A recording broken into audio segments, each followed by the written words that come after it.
인생을 살아가면서 무엇이 가장 축복일까? 어떤 인생을 살면 가장 큰 축복의 인생을 살 것인가? 생각을 해보게 됩니다. 어떤 사람들은 좀 좋은 집에서 살면은 축복된 인생을 살 것이 아닌가? 그런 생각을 합니다. 그러나 돌이켜보면은 옛날에 자그마한 오막살이에서 7, 8 식구들이 한 이불을 덮고 살았던 그때가 정말 행복하고 정말 좋았지 않았을까, 그런 생각을 해보게 됩니다. 어떤 사람들은 아름다운 보석을 좀 많이 소유하면 행복할 것이라고 생각하면서 외국을 다니면서 보석을 수집을 하고 그럽니다. 그러나 그러한 사람들 이야기를 들어보면 정말 값진 보석은 몸에 지니지 못하고 은행 금고에 보관을 하고 자기는 모조품을 하고 다닌다고 그래요. 과연 그게 행복한 것일까? 또 어떤 사람들은 좋은 옷을 입고 다니면 참 행복할 것 같아요.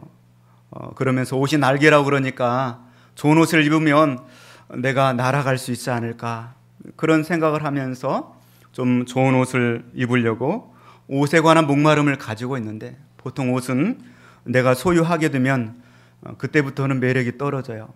그리고 어느 날 내가 그 옷을 입고 나갔는데 누군가 동일한 옷을 입고 나가면 그때부터는 불행이 시작되는 거예요. 또 그것도 아닌 것 같아요. 어떤 사람은 좋은 차를 타고 다니면 내 인생이 행복할 것 같은데 또 그렇지만도 않아요. 우리나라가 자동차 한 대, 두 대를 다 소유하고 있는데 오히려 더 많은 사람들이 불행을 하고 그럽니다. 옛날에 시골에 차를 구경하기 힘든 시대에 어쩌다가 자동차 한 대가 오면 막 동네 아이들이 그 먼지 나는 뒤를 쫓아다니면서 그 매연을 그냥 향기로 알고서 마시고 쫓아다녔던 그러한 때 그 모습을 보면서 더 행복해 보이지 않았을까? 그러면 정말 우리 인생을 살아가면서 내 인생에 가장 축복된 소식이 무엇일까? 아무리 생각해봐도 예수 믿고 구원받은 것밖에 없는 것 같아요. 예수 믿고 구원받은 그 축복, 우리가 하나님의 자녀된 것이 영원히 변치 않는 가장 큰 가치요 축복이 되는 줄로 믿습니다.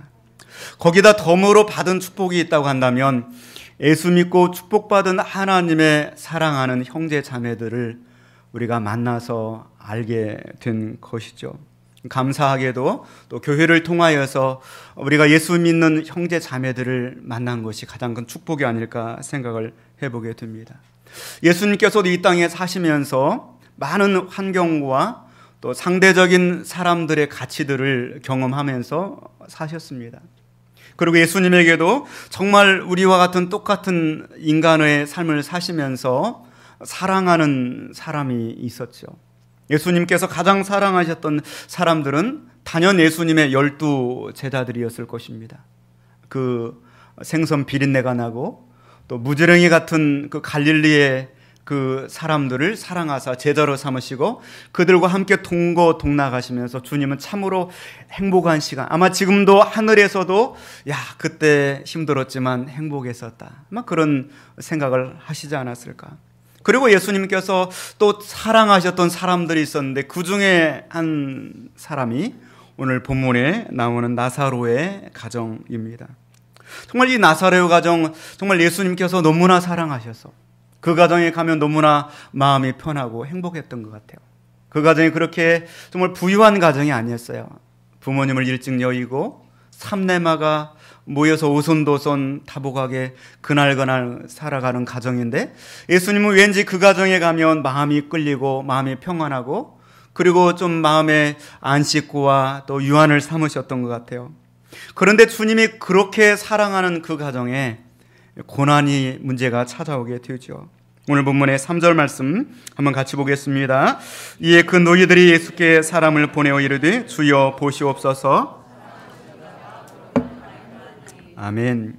정말 이 가정은 주님이 너무나 사랑하시는 가정이었어요. 좋은 일만 있으면 얼마나 좋을까요? 그런데 그 가정에 유일하게 하나 있는 남자인 나사로가 병에 걸렸는데 그 병도 보통 병이 아니라 중병에 걸린 것이죠. 정말 목회를 하면서 가장 가슴 아플 때가 좀 그런 것 같아요. 정말 믿음으로 살려고 바둥바둥 애를 쓰고 있는데 그 가정에 어려운 일을 만났다는 소식이 들려오면 그것같이 가슴 아픈 것이 없어요. 너무나도 마음이 아픕니다. 교회를 위해서 충성하고 또 하나님이 정말로 사랑하시는 것 같은데 그러한 가정에 가슴 아픈 일이 생길 때 정말 주님은 너무나도 마음 아파하시죠. 오늘 이 본문의 말씀 보니까 주여 보시옵소서. 정말 주님 눈이 있으시면 한번 보십시오. 주님이 정말 사랑하시는 그 자가 이렇게 병들어 있습니다. 인생을 살면서 우리가 이해하기 어려운 고난이나 어려운 일을 당하게 되면 가장 먼저 드는 생각이 정말 하나님 나를 사랑하시는 것이 맞습니까? 정말 주님 보십시오. 정말 저를 사랑한다면 이러한 고난을 줄 수가 없습니다. 고난 자체를 통하여서 하나님의 그 사랑을 의심하는 그러한 인생들을 우리가 보게 되는 것이죠. 그런데 또 성경을 깊이 보다 보면 정말 하나님께서 사랑하시는 자들의 고난이 없었을까? 그렇지도 않은 것 같아요. 정말 하나님이 그토록 사랑하시는 독생자 예수 그리스도께서 십자가에 처절하게 고통을 겪으셨습니다. 그리고 그 고통을 겪는 예수님께서는 단 한 번도 아버지의 나를 향한 그 사랑을 의심하지 않으시고 그 고난을 감당하시는 것이죠. 복음을 위해서 일생을 헌신하고 정말 자신의 모든 기득권을 다 버리고 결혼도 하지 않고 그렇게 살았던 바울 사도에게도 감옥에 갇히고 매를 맞고 헐벗고 굶주리고 춥고 태장으로 맞고 매로 맞고 그리고 밤도 제대로 잠도 자지 못하고 그렇게 살았던 바울 사도가 정말 육체의 가시로 인하여서 그렇죠. 많은 학자들은 그의 육체의 가시가 눈의 안질이나 아니면 간질병이었다고 추측을 합니다. 눈에 눈곱이 자꾸 껴서 깜빡깜빡 해야 돼요. 그리고 설교를 하다가 갑자기 자기도 모르게 졸도해버리고 그리고 일어나서 보면 정말 너무나도 탄식스럽고 내가 이렇게 해서 어떻게 목회를 할 수가 있겠는가. 막 어떤 그런 좌절감이 와서 하나님 앞에 작정하고 3번씩이나 기도를 했는데 하나님께서는 내 은혜가 내게 족하도다 이렇게 말씀해 주실 때 얼마나 참 고통스러울까요? 바울 사도는 이러한 일들을 겪으면서도 내 능력이 약한 데서 온전하여 짐이라. 그러면 이 자신의 아픔을 가지고 자신의 병듦을 가지고 도리어 기뻐하면서 자기의 약한 것들을 자랑하고 그 이유는 바로 인생이라고 하는 것은 잘 되고 형통하면 자기가 잘난 줄 알고요. 교만해지고 하나님을 의존하기보다는 자기 자신을 의존하고 자기가 가진 그 무엇을 하나님의 권능보다 더 높이고 드러내고 싶어하는 인생이기 때문이죠. 그래서 주님이 사랑하시는 자를 정말 사랑하시기 때문에 하나님의 은혜와 능력의 온전함과 그의 믿음의 성숙을 위해서 고난을 허락하신다. 그렇게 말씀하고 있습니다. 그런데 그러한 고난의 그 해결은 그러한 고난이 축복되는 그 첫 번째 단추가 뭐냐? 그건 바로 고난의 문제를 가지고 하나님께 기도하는 것입니다. 오늘 본문 말씀 3절 말씀 다시 한번 같이 봅니다. 이에 그 노이들이 예수께 사람을 보내어 이르되 주여 보시옵소서 사랑하시는 자가 병들었나이다. 우리는 이런 문제를 경험할 때마다 주여 보시옵소서 해야 돼요. 사랑하시는 자가 병들었나이다. 여러분 이 기도의 이 출발점이 바로 문제 해결의 출발점이 되는 것입니다. 사랑하는 성도 여러분, 하나님이 절대로 여러분을 사랑하시지 않는 것이 아니라 너무나 사랑하시기 때문에 때로 고난도 주시고요. 연약함도 주십니다. 그러한 고난과 연약함 속에서 우리는 기도로 주여 보시옵소서 이렇게 간구하며 아뢰를 수 있기를 주님의 이름으로 축원을 드립니다. 정말 이 말씀을 보면 나사로 이 가정은 주님이 너무나 사랑하셨습니다. 5절 말씀 보면은 성경이 그것을 증거하고 있습니다. 우리 5절 말씀 한번 같이 봅니다. 예수께서 본래 마르다와 그 동생 나사로를 사랑하시더니 본래 오래 전부터 사랑하셨다. 이렇게 말씀하고 있고요. 또 35절 말씀 보면은 예수님께서 눈물을 흘리시더라. Jesus wept 이렇게 표현되어 있고요. 헬라어로는 에다크로센.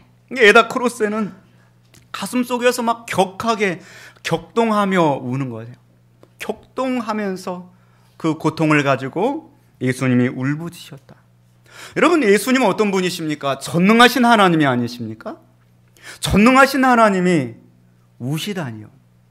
왜 전능하신 하나님이 우셨을까요? 어울리지 않게. 그건 딱 한 가지 이유입니다. 그것은 바로 사랑 때문입니다. 그 전능하신 하나님이신데 사랑하기 때문에 우는 거예요. 그 사람은 이해할 수 없지만 전능하신 하나님은 미래를 알고 계시고 다 알고 계시는데 그런데 마음이 아픈 거예요. 그래서 우시는 겁니다. 여러분, 자녀가 잘못되었을 때 잘못한 그 자식이 울어야 되는데 보통 부모가 울어요. 부모가 무슨 잘못이에요? 부모가 능력이 없어 우는 것이 아니라 사랑하기 때문에, 내 자식이기 때문에 부모가 우는 것이죠. 이 시간에도 여러분을 바라보시는 하나님을 생각해 보세요. 아마 그 하나님은 이 시간에 우리가 앉아있는 우리들의 모습들을 살펴보면서 그분이 능력이 없어서가 아니라 그분 우리를 너무나 사랑하시기 때문에 아마 눈물 흘리시지 않을까요? 아마 그분의 눈은 퉁퉁 부어있지 않을까요? 아마 그러실 것 같아요. 주님은 능력이 많으시지만 너무나 사랑하기 때문에, 사랑하면 가치가 있는 거예요. 그렇잖아요. 여러분, 교회 오면서 거미죽에 파리가 걸려있는데 그 파리의 죽음을 보면서 눈물 흘리는 사람이 있나요? 그럴 가치가 없습니다. 그러나 사랑하면 가치가 있어요. 돌멩이를 다이아몬드로 만들 수가 있는 거죠. 그렇기 때문에 사랑하는 그 사람의 고통은, 사랑하는 사람의 아픔은 나로 하여금 눈물을 흘리게 하는 것이죠. 정말 예수님께서는 너무나도 사랑하기 때문에 그 나사로의 죽음에 눈물을 흘리셨고, 너무나도 사랑하기 때문에 우리의 아픔 속에 눈물을 흘리시는 하나님, 그만한 가치가 있기 때문에. 우리 옆 사람 한번 인사할까요? 당신은 그만한 가치가 있는 사람입니다. 왜 사람이 자살합니까? 자기가 가치 있다고 여겨지지 못하기 때문에 자기 인생을 던지는 것입니다. 참 정말 인간은 가치 있는 존재예요. 하나님의 형상으로 창조된 존재입니다. 그런데 사람이 끊임없이 자기를 가치 없게 여겨요. 특별히 그때가 고통을 겪을 때예요. 아픔을 겪을 때. 그때 내 인생이 이렇게 살아서 뭐하냐, 막 가치 없게 여기는 거예요. 올해를 시작하면서 많은 사람들이 올해 무술년 새해가 시작됐다 그러면서 황금개띠라 이야기를 하는데, 그냥 그런가 보다 했는데 지나놓고 보니까 또 이해가 안 돼요. 사람들이 왜 사람이 더 높지 개가 더 높으냐, 왜 인간을 좀 더 높은 데다 비유를 해야지, 만약 아무리 거기에 황금을 붙이면 그 개띠가 더 그렇게 좋을까? 여러분, 사람은 하나님의 형상으로 창조되었습니다. 가치 있는 존재들입니다. 그래서 정말 하나님의 형상으로 창조되었다는 것은 사람이 하나님과 같은 그 정도의 가치가 있다, 정말 존귀한 가치가 있다는 것이죠. 예수님께서 눈물을 흘리실 만한, 그 능력 있는 하나님의 눈물을 흘리실 만한 가치가 있는 사람. 우리 36절 말씀에 예수님의 눈물을 흘리시니까 주변에 있는 유대인들이 말하죠. 보라, 그를 얼마나 사랑하는가. 정말 이 사람이 그를 얼마나 사랑하시는가. 그토록 우리를 사랑하십니다. 그런데 정말 예수님이 이렇게 사랑하시는데 오늘 본문에 나사로가 병들었습니다 하고 사람을 보내어서 아뢰었습니다. 어떻게 보면은 기도한 거죠. 그러면 예수님께서 정말 사랑한다고 한다면 당장에 달려가서 즉시 고쳐주셔야 되는데, 오늘 본문의 말씀 보니까 이해할 수 없는 선택을 하시죠. 오늘 본문의 6절 말씀 또 한번 같이 보겠습니다. 나사로가 병들었다 함을 들으시고 그 계시던 곳에 이틀을 더 유하시고. 정말 요한복음의 말씀을 보면은 이해할 수가 없어요. 예수님께서는 요한복음 4장에 보면은 왕의 신하의 아들이 중병에 걸려서 고쳐달라고 하니까 즉시 말씀으로 고쳐주셨어요. 또 요한복음 5장에서는 베데스다 연못에서 38년 된 그 중풍 병자를 보면서 내가 낫고자 하느냐? 예, 낫고자 합니다.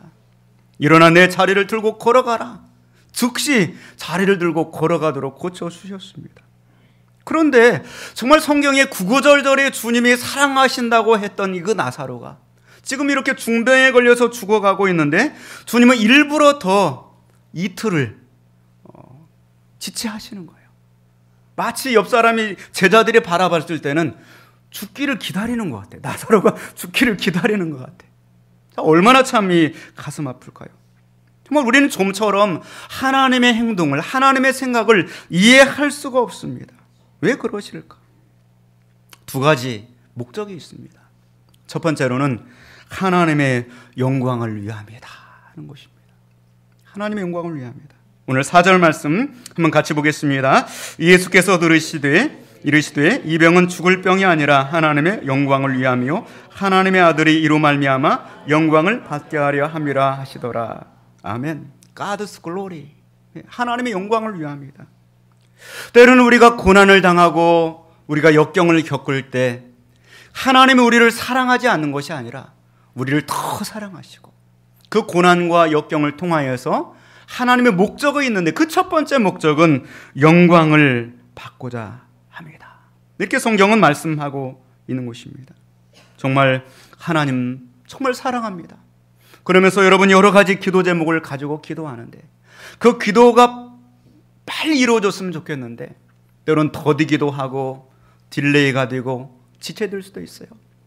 그 뜻에는 분명한 이 하나님의 뜻이 있는데 그 바로 하나님께서 더 큰 영광을 받고자 하시는 뜻이 계신 줄로 믿습니다.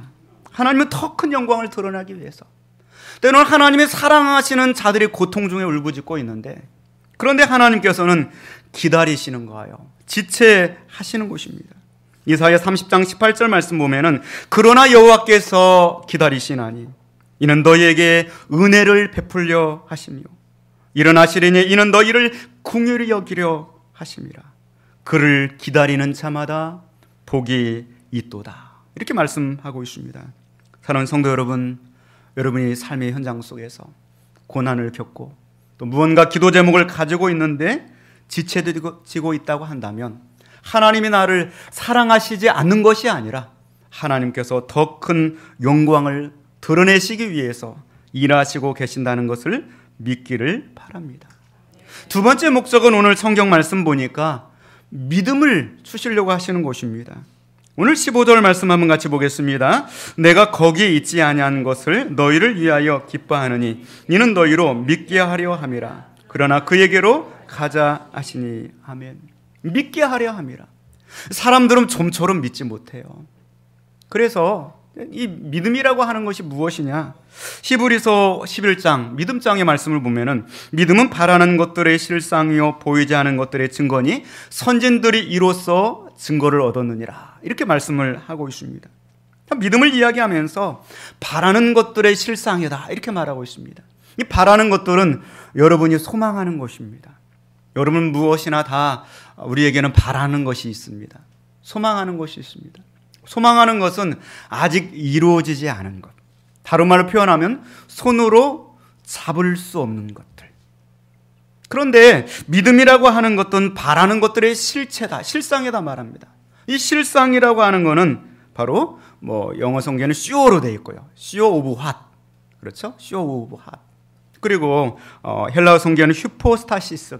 이거는 실체라는 거예요. 내가 바라는 것들은 허상인 거, 소망이고 잡을 수 없는 것인데 그런데 이 믿음이라고 하는 것들은 내가 바라는 그 소망을 실제화시켜준다는 거예요. 잡을 수 없는 것들을 잡을 수 있게 해주는 것이다. 할렐루야. 그리고 그 과정 속에서 필요한 것이 고난이고 역경이고 아픔이고 기도라는 것이죠. 그래서 그런 믿음을 갖게 하려고 인생들이 그런 과정을 거치지 않고서는 자기의 바라는 것들을 실제로 잡을 수 있는 도구인 믿음을 간직할 수 없기 때문에 그래서 하나님께서는 때로 지체하신다 이렇게 말씀하고 있습니다. 많은 인생들은 그럽니다. 하나님 제발 보여주십시오. 그러면 제가 믿겠습니다. 이렇게 말합니다. 그런데 예수님 편에서는 조금 반대인 것 같아요. 내가 먼저 믿어라. 그러면 그 믿음이 너가 바라는 것들을 실체화 시켜줄 것이다. 참 어려워요. 이렇게 말을 하는 저도 어려워요. 먼저 믿어라. 그러면 그 믿음이 도구가 되어서 너의 바라는 것들이 손에 잡히게 될 것이다. 이렇게 말씀하고 있습니다. 사랑하는 성도 여러분, 믿음으로 여러분이 바라는 것들을 실제화할 수 있기를 주님의 이름으로 축원을 드립니다. 그 과정에서 잠잠히 하나님을 더 바라보시기를 바랍니다. 우리가 하나님을 바라보는 동안 하나님께서는 저와 여러분을 위하여서 크고 놀라운 일들을 계획하시고 이루어 가시는 하나님이십니다. 내 생각대로가 아니라 하나님의 생각대로, 내 방법대로가 아니라 하나님의 방법대로 이루어 가시기를 원하십니다. 이사야 55장 8절로 9절 말씀 보면은 이는 내 생각이 너희의 생각과 다르며 내 길은 너희의 길과 다름이니라. 이는 하늘이 땅보다 높음같이 내 길은 너희 길보다 높으며 내 생각은 너희의 생각보다 높음이니라. 하늘과 땅이 어떻게 보면 붙어 있잖아요. 땅 위에서부터 하늘이 시작되는데 그게 또 끝없이 높은 게 하늘이에요. 그러다 보니까 우리의 생각과 하나님의 생각이 때로는 그 간격이 좁은 것 같은데도 엄청난 간격을 가지고 있어요. 그래서 우리가 때로는 그 하나님의 생각을 알지 못하고 하나님의 계획을 알지 못하기 때문에 그 하나님의 생각을 이해하지 못하고 계획을 이해하지 못할 때가 많습니다. 결국에는 주님이 이틀을 더 지체하시면서 나사로는 죽어버렸어요. 그리고 예수님이 그 나사로의 무덤에 방문했을 때는 죽은 지 나흘이나 되었습니다. 무덤 밖에까지 이미 썩어서 냄새가 진동하게 됩니다. 자, 여러분, 인간의 생각으로는 도저히 이제는 끝나버렸다. 소망이 실제로 되기에는 이제는 너무 멀리, 간격이 너무 멀리 떨어져 있다. 그런 상황 속에서 예수님께서는 무덤에 있는 커다란 돌을 옮겨놓으라 말씀하시고 나사로야 나오라 이렇게 외치십니다. 그럴 때 오늘 44절 말씀에 죽은 자가 수족을 동인 채로 나와서 얼굴은 수건에 쌓여 있었고요. 예수님께서 풀어놓아 다니게 하라. 그래서 이 나사로의 생존의 모습을, 그 소망을 실체화 시켜주시는 것입니다. 불가능이 가능케 되게 되고 바라는 소망이 눈에서 현실로 이루어지게 된 것을 보게 되고, 이것을 통하여서 성경은 45절에 이렇게 말씀하고 있습니다. 우리 45절 말씀 같이 봅니다. 마리아에게 와서 예수께서 하신 일을 문마하는 유대인이 그를 믿었으나. 아멘. 성도 여러분, 여러분이 겪고 있는 고난과 고통과 그 문제들은 주님이 믿음을 불러일으키는 요긴한 재료가 되는 줄로 믿습니다. 그 아픔이 있어야, 그 문제가 있어야, 그 어려움이 있어야 그것을 재료로 해서 우리가 하나님을 구하게 되고 찾게 되고, 또 그것을 재료로 해서 하나님 우리에게 기다림을 갖게 하시고, 그것을 통하여서 우리의 소망이 어떻게 믿음을 통하여 실제화되는가를 보여주신다고 말씀하고 있습니다. 25절 말씀 보면 예수님 말씀하십니다. 나는 부활이요 생명이니 나를 믿는 자는 죽어도 살겠고 무릇 살아서 나를 믿는 자는 영원히 죽지 아니하니니 이것을 내가 믿느냐, 도저히 믿을 수 없는 것을 내가 믿느냐 하시고 예수님은 이런 기적을 보여주시고 또 이런 믿음을 불러일으키시는 것을 보십니다. 주님께서는 오늘 우리에게도 이러한 믿음을 갖기를 원하십니다. 그래서 때로는 우리에게 기도응답이 더디기도 하고 때로는 우리에게 시련이 이어지기도 합니다. 그러나 그 더딤과 그 지체함이 주님을 우리를 사랑한다는 그 사랑이 약해진 것이 아닙니다. 더 주님은 우리를 사랑하시고 우리를 위해서 눈물을 흘리시는 하나님이신 줄로 믿습니다. 태초부터 시작된 그 하나님의 사랑은 오늘 예배 시간에도 우리를 향하고 있습니다. 독생자를 내어주신 그 사랑은 지금도 열렬히 우리를 향하여서 내려오고 있습니다. 우리는 이 하나님을 사랑을 받으며 이 하나님의 사랑 때문에 살아가는 존재입니다. 때로는 우리가 고난을 겪고 또 어려움을 겪고 또 기도응답의 지체가 있을지라도 하나님은 분명히 나를 사랑하신다는 믿음을 가지시기를 바랍니다. 어떠한 상황 속에서도 어떤 고난 중에서도 하나님은 나를 사랑하시는 한 내가 주님을 붙들고 주님께 간구할 때 하나님은 이 믿음을 통하여 더 큰 영광을 드러내시고 이 믿음을 통하여서 더 큰 하나님의 일들을 이루어 가실 줄로 믿습니다. 올 한 해 동안에도 많은 인생의 길들이 여러분을 기다리고 있습니다. 이 독생자의 사랑을 우리가 더 깨닫고 붙드시고 믿음으로 승리하는 저와 여러분의 삶이 되실 수 있기를 주님의 이름으로 축원을 드립니다.